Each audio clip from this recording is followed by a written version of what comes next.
누군가가 그 같은 이름을 선점해 버리면 그건 어쩔 수가 없거든요. 네. 혹시 상호 등록을 네. 하셨습니까? 아니면... 저희 하지는 네. 않았는데. 안녕하세요, 코옥TV의 유태진입니다. 오늘은 특허법인 해안의 이주철 변리사님 모시고 상표권과 관련해서 얘기를 해볼 건데요. 상표권 하면 이제 좀 생소하실 분들도 계실 것 같고, 네네. 보통은 이제 산업재산권, 지적재산권 이렇게 얘기하지 않나요?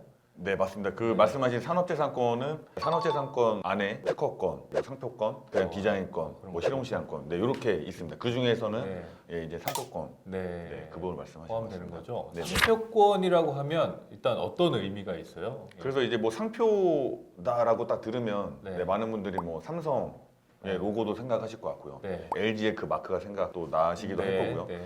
그렇기 때문에 저희가 일단 어떤 업체에 대한 어떤 특정을 할 때 이런 삼성이라는 상호를 의미하기도 하지만 삼성의 그 마크도 또 생각나시잖아요. 네. 같은 업에 있지만 다른 또 상호를 갖고 있는 그런 회사와 어떤 구별을 하기 위한 그 사람 이름 같은 그런 역할을 하는 거라 보시면 좋을 것 같습니다. 이번에 기아 로고도 이렇게 바뀐 거 보면 그렇죠. 그것도 새롭게 등록됐다고 볼 수 있는 네, 거예요. 그렇죠. 그러면 이걸 이제 등록하고 싶다. 네. 그러니까 다른 사람들이 이걸 못 쓰게 하고 싶다. 네, 이렇게 원하는 사람들은 어떤 절차를 통해서 이걸 등록을 해야 돼요? 뭐 상표권을 뭐 직접 하시는 경우도 사실 적지 않더라고요. 네네. 어쨌든 뭐 프로그램이 잘 돼 있고, 근데 문제는 이제 저희가 상표를 등록한다고 했을 때 어떤 업종을 특정해야 된다는 생각을 잘 못합니다, 사실은. 네네. 그러다 보니까 그 상표를 저희가 등록한다고 했을 때 그 저희 이제 정해진 상표가 있겠죠. 네. 거기에 이제 저희의 어떤 지정 상품들, 그러니까 이 이름을 걸고 우리는 뭐 커피를 판매할 거다.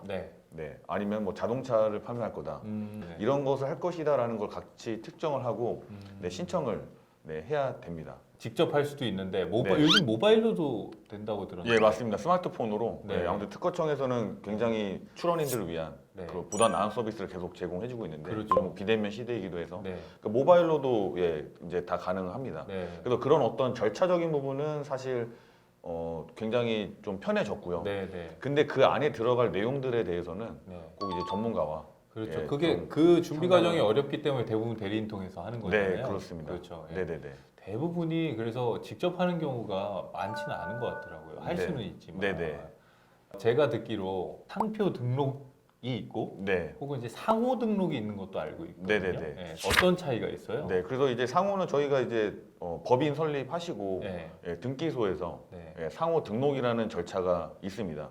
그거는 말 그대로 저희 이제 회사 이름을 등록하시는 건데, 근데 이거는 뭐 할 수도 있고 안 할 수도 있고 그런 경우로 좀 생각이 되고요. 혹시 상호 등록을 하셨습니까? 아니면... 저희 하지는 않았는데 진짜 겹치는 상호가 있긴 있더라고요. 그러니까 상표 등록은 그러면 상표 등록도 사실은 저희가 저희가 필요하네요. 제가 사실 이런 부분 지적하려고 오늘 제가 사실 어저께 검색을 해봤거든요. 굉장히 좋은 이름이잖아요. 근데 그 상표가 안 돼 있어서. 그래요? 저희는 다들 이렇게 호익 뭐 이렇게 호액 뭐 이런 식으로 좀 어렵게 발음하셔가지고 이걸 해야 되나 뭐 이렇게 고민하고 있었는데 이 말씀을 드리면서 가장 제가 사실 드리고자 하는 또 메시지가, 저희가 뭐 법인을 만들면 이제 사업자 등록증을 내야 된다, 뭐 등기를 내야 된다, 정관을 만들어야 된다, 이런 절차들이 있잖아요. 근데 그 안에 상표를 등록해야 된다라는 게 저는 꼭 필수라고 생각을 하거든요. 그러니까 우연히도 오늘도 여기 오면서 전화를 여러 차례 받았어요. 근데 그 중에 하나가 상표권 이슈가 많았습니다. 그러니까 거기도 어떤 A라는 이름, 제가 뭐 상호명을 딱 정확히 말씀드리긴 그렇지만 A라는 이름으로 이제 계속 매출이 커가고 있어요. 근데 이제 와서 저한테 상표가 되냐고 문의를 했는데, 그러니까 제가 이제 그거에 대해서 물론 어떻게든 해드리겠습니다 이렇게 하면 좋지만, 근데 누군가가 그 같은 이름을 선점해 버리면 그건 어쩔 수가 없거든요. 그 선의 상표권자와 뭐 합의를 하든지 이거에 대한 무효 사유를 분석해서 무효시키든지. 그런데 그게 사실 뭐 쉽진 않아서 지금 이 상표가 있어서 저희 상표는 좀 받기가 어렵습니다라고 하니까 그분이 말문이 딱 막히는 거예요. 지금 와서 바꾸자니 그렇고. 그리고 그런 케이스가 진짜 한둘이 아니다 보니까 사업 시작할 때 그때 딱 받는 게 너무나 필요하시죠. 저희가 사업자 등록증도 내드리면서 일을 도와드렸다 보면 이게 겹치는 상호들이 꽤 있잖아요. 네. 그러면 이제 법인 같은 경우는 그 지역에서만 안 겹치면 이렇게 쓸 수 있게 되는 걸로 알고 있는데 네네. 그럼 상호 등록을 하면 그걸 어느 지역에서 못 쓰고 뭐 이렇게 그렇죠. 되는 이제 거예요? 상호가 이제 지역적으로 네. 예, 그 바운더리 안에서만 네. 같은 상호가 들어온다고 하면 이제 등록이 안 되는 게 있는데 네. 뭐 예를 들어서 뭐 저희가 서울에 있는 업체가 있고 네. 그러니까 제주도에 있는 업체는 같은 상호 등록이 된다는 거죠.